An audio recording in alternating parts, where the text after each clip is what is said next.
brace yourself for the say that. I didn't see any extra bangs in his head, or not one of these freaky ass motherfucking little guys out here who looks at guys' nipples and looked at acne on his chest. Didn't notice on that. I don't look at that on another guy, you know.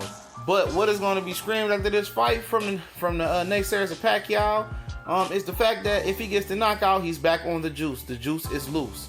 You know, in the past, you know, I've playfully talked about Pacquiao being on the juice, and Paula Malignaggi have talked about, you know, when he thought Pacquiao was on the juice, and it was a point in time that I thought it was really in the realm of the possibility, because the way he was jumping weight classes and all that shit. So, you know, anything that out of the ordinary or unnatural, you know, the way he jumped, you know, weight classes, he's a pioneer of jumping so many weight classes, and, you know, he's the first guy who I've seen that, you know, his speed and power increased as he moved up pretty much until he hit 147. That chose to be his ceiling. But you got to remember how he was living, you know, as far as, you know, he's poor, he didn't have a proper trainer, so you have to remember all of that. He had to be brought up to nutrition. But guys are going to be screaming tonight if he knocks out Jeff Horn, which I picked him to knock out Jeff Horn in 10.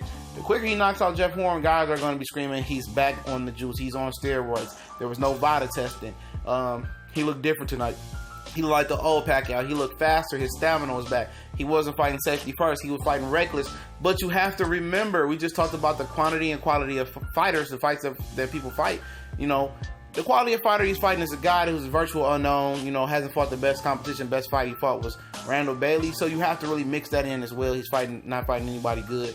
But that's just going to be the headline from a lot of those naysayers or anti-Pacquiao or Floyd fans, whatever you want to categorize them, if he gets the knockout. So just be on the lookout for that, and that's going to be the excuse tonight if he gets the exciting knockout. We go.